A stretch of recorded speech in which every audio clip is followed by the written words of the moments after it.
personality within professional fields and politics to motivate the youth. Sound of Time also peeps into footprints of captains of industries who have made their marks in their chosen profession. Join David Ojo every Tuesday morning between 10 a.m. and 10:30 a.m. on OSBC TV channel 32, Star Times on 113, and Free TV. You can also join in our various social media platforms like YouTube and Facebook. Sound of Time, a roadmap to inspiring young professionals.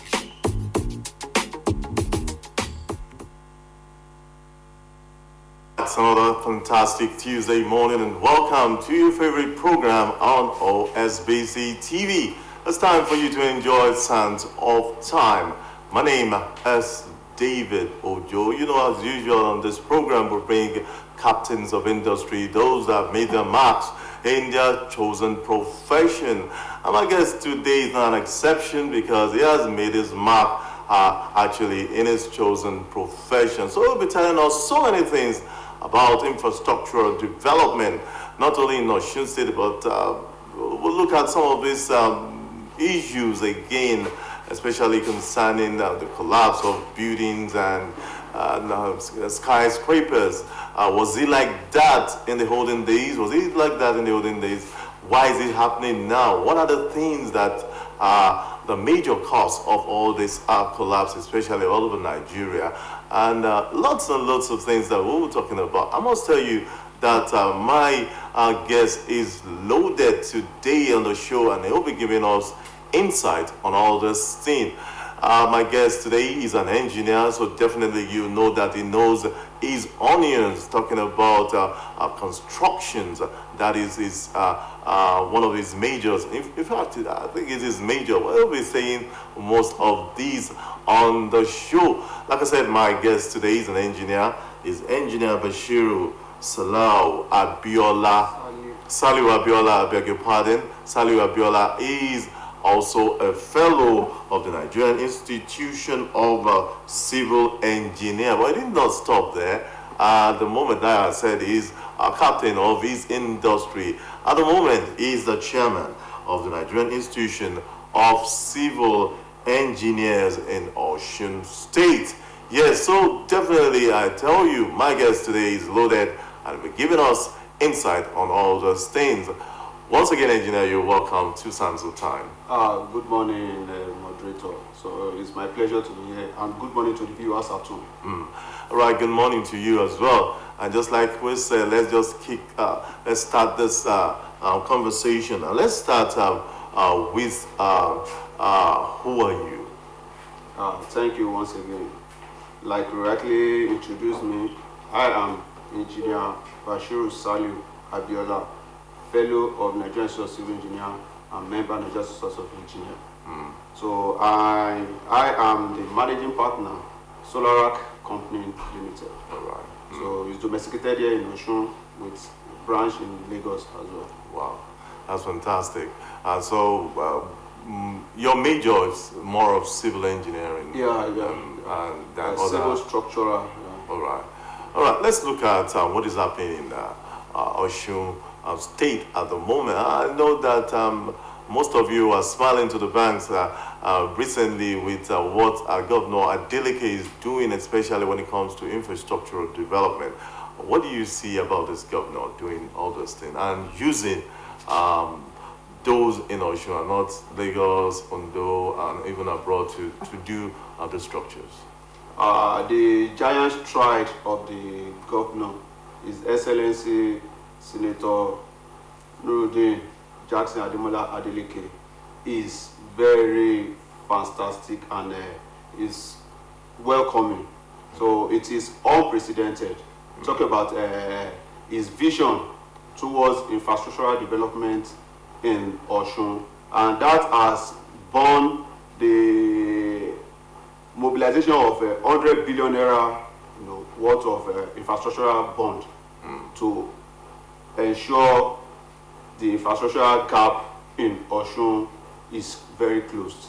And in all ramifications, in all honesty, whoever is in Osun now will know that Osun is now a construction hub as we speak.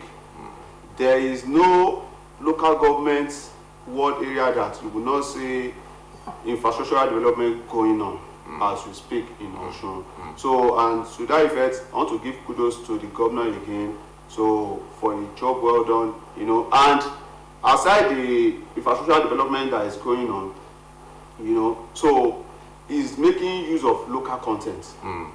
Go to any construction site that we have that is being done by the government as we speak. Any viewer can go and check if you will see any expatriates on that site. You have the freedom of speech, freedom of expression to even communicate with those on site to see where they come from. It's not even about, okay, it's not even about expatriates. People in Osun, the engineers in Osun are the one working in Osun as we speak. And it is, you can hardly see an engineer that is an expert, that is licensed, that is idle as we speak in Osun. Because the job, I can't say it is overwhelming, at least, but it puts every engineer in Osun on their toes to ensure that at least every engineer has a project to handle. Well, talking about projects to handle by engineers in Osun State, let's look at that massive bridge that is still ongoing at Okefia. I was passing through that area today, and I saw the humongous, you know, structure, and I was like, wow, is this Osun engineers doing all this, or is there some other people from outside the country and even outside the state doing it? Honestly speaking, it is engineers in Osun. That's why I said, as a journalist, you can go there, interview the engineers on site. You will marvel that gigantic project, that flyover in Okefia is a 550 meters flyover. Wow. 550 meters. Wow. So, and it is being done by engineers in Osun. So, in fact, I led my members to the site mid-October. Right. So, to inspect the project, and to the glory of God, in fact, everything was perfect. Everything was perfect. In all honesty, is it the construction methodology? Is it the quality control and quality assurance? So is it talk about the safety approach? Everything is above average rather. So, yeah. Talking about, you just mentioned something that just came to my mind quickly so that I won't forget. Talking about safety measures, what's the strength like looking at that bridge, especially in Okefia? I will look at the one in Olaiya Bridge. We were told that every truck should not apply it for a while now. But looking at the one at Okefia, what is the strength like? Is it going to be like that as well, or every truck can easily walk through it? Honestly, it's not just because, talk about why the information went around that every truck should not pass. It's not because the integrity of the bridge, even the one in Okefia or in Olaiya, is called into question. All right. No. Okay. But it is because of the slope of the bridge. You know, the bridge doesn't, it's a bridge that, you know, so it's just a 2-lane, and both vehicles coming and going, ply it. So, and peradventure, if an articulated vehicle should break down on the bridge, then it will cause traffic jam. So every other light trucks or SUV sedan will not be able to pass. So that's the reason, that's the major reason. Okay. Because you know how these are articulated vehicles, you understand, you know their braking system and every other thing. So as not to cause chaos, you understand, so on the bridge. So because when you have trucks breaking down and there is no way to maneuver for other vehicles, so then is the problem we want to solve will regenerate itself again. Because the problem we want to solve that makes the bridge to be in place is talk about reduction of traffic jam. Right. So in that Olaiya intersection. Okay. So I think that's it. But talk about the structural integrity of the bridge is intact because the statutory static load test that's supposed to be done on the pipe was done then, and it even passed to up to 200% of the low intended design load. All right, looking at that, I won't let you go until I know about that bridge, because I stay along that line, and we're praying that that bridge should just be completed and the road be tarred, and we have a good road. How long is that road going to, the bridge and the road? Talk about the one in Okefia. Oh, yes. Thank you. I can't attach a date to it for now, but what I can say is under 12 months that bridge will be commissioned.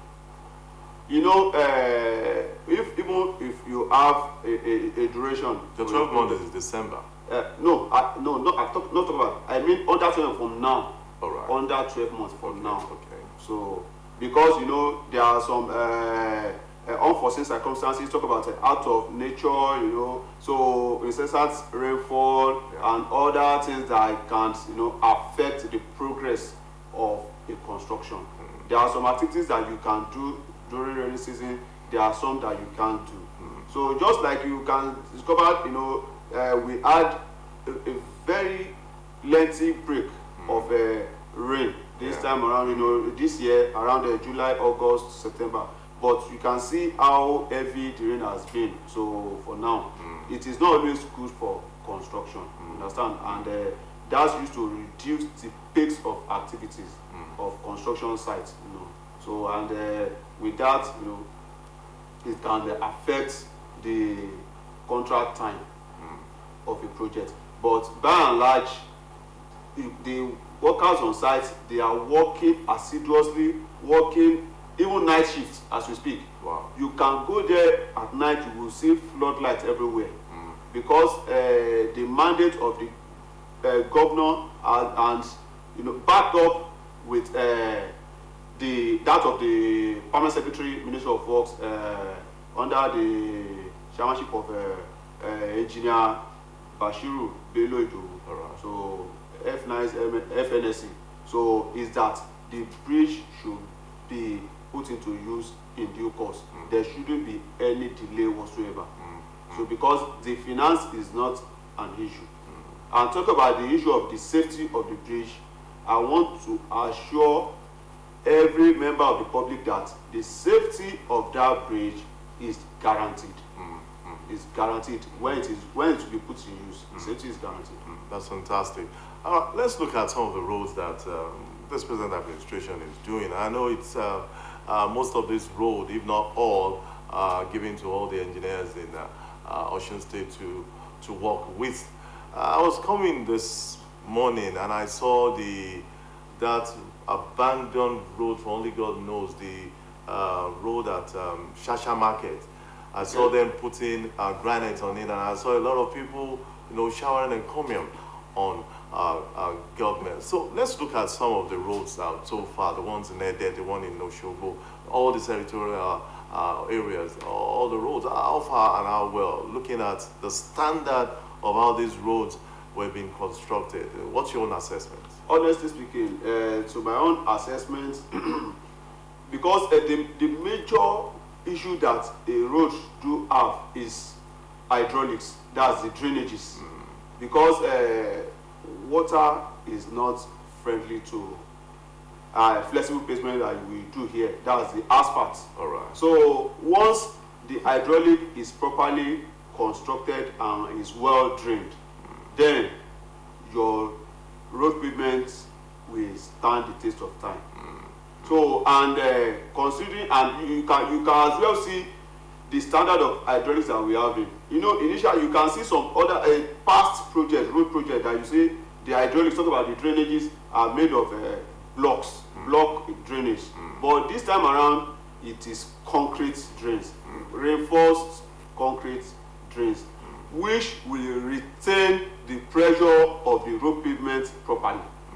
So when you have a concrete drains and it is well drained, well channelized, then all the methodology needed in having the road pavement tool is being put in place. there have been construction in the past where after your subgrade the laterites, you just say they put what they call quota MC1 and they place the asphalt. But this time around, you see that there is stone base. Top of that of Shasha Ogidon Road. Oh, yeah. You can see stone base is being spread as you speak. So, and you can't overemphasize the strength of stone base compared to that of laterite base. So, when you have stone base as your base material, then you can be assured that the load or the vehicular load will be properly transmitted to the subgrade and underlying basements.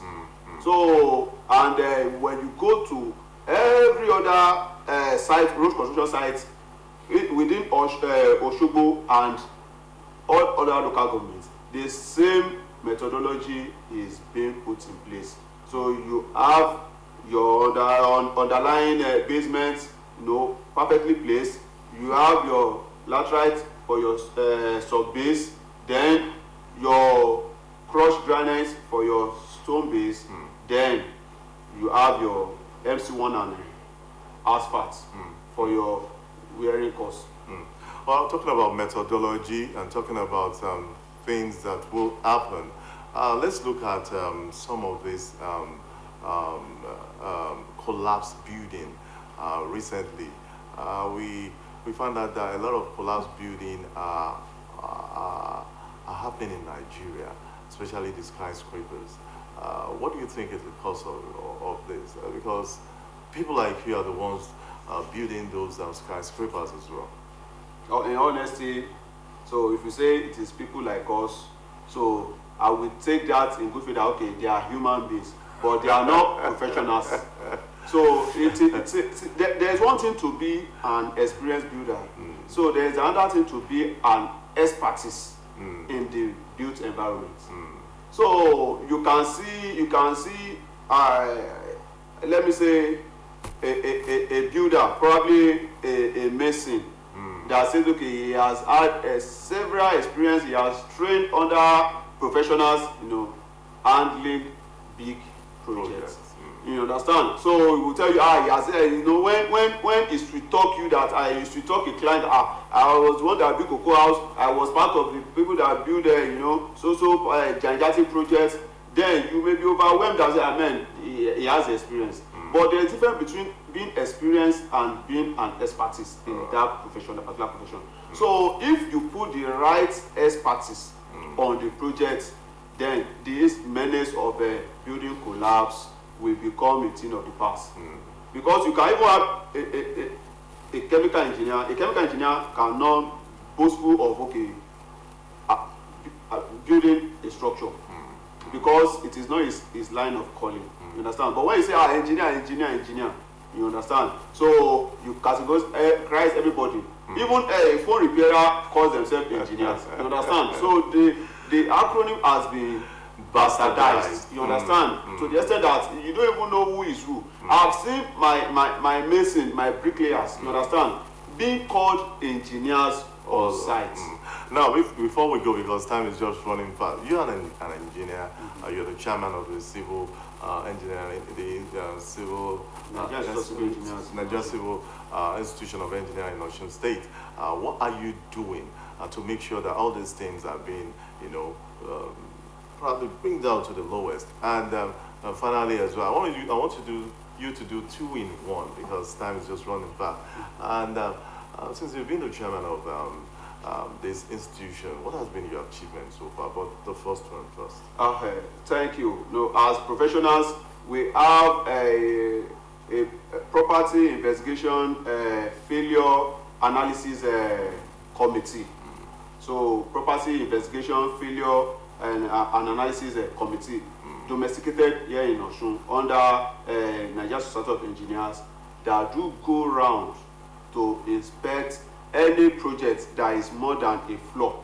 All right. So there is more than a flaw to ensure they have the right professionals, qualified licensed professional on their site. And we do advocate to our members of public that in a situation whereby you discover a project, because you know we can be overwhelmed because it is a non-governmental organization, you understand. It's not that okay, so we have been paid to do it, we can't be everywhere at the same time. So if you discover any project that you feel it is distressed, please kindly contact us, or even you can even go to the Ministry of Works or Ministry of Physical Planning as well.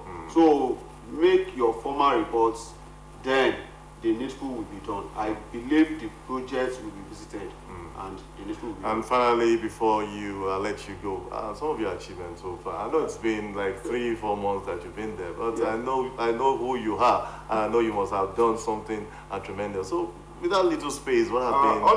Honestly, to the glory of God, you know, we came into place mid-August, and immediately, you know, so we've been installed. So we swept into action. One of my achievements is, you know, the visitation of the Okefia site, construction site, to ensure and ascertain the quality of job being done there, which is very fantastic.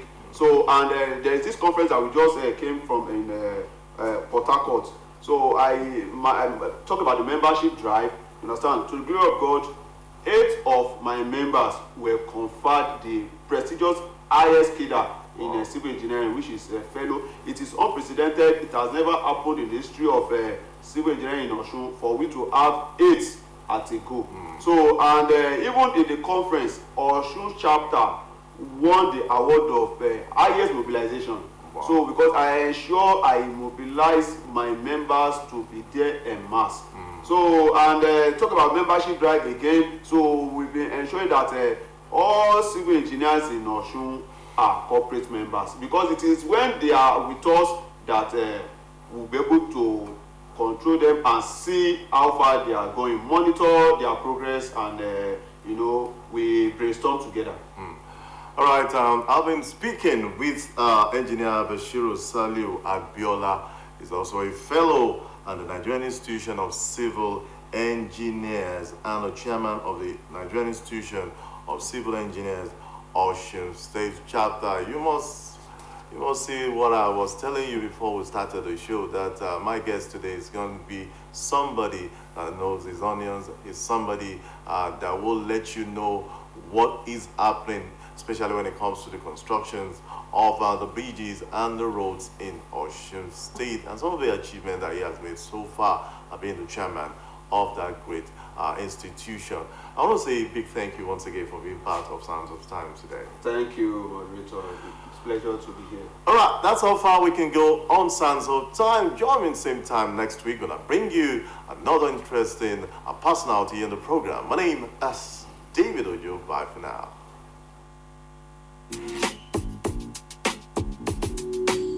Sound of Time, an inspirational program that captures insightful contributions of the guest personality within professional fields and politics to motivate the youth. Sound of Time also peeps into footprints of captains of industries who have made their marks in their chosen profession. Join David.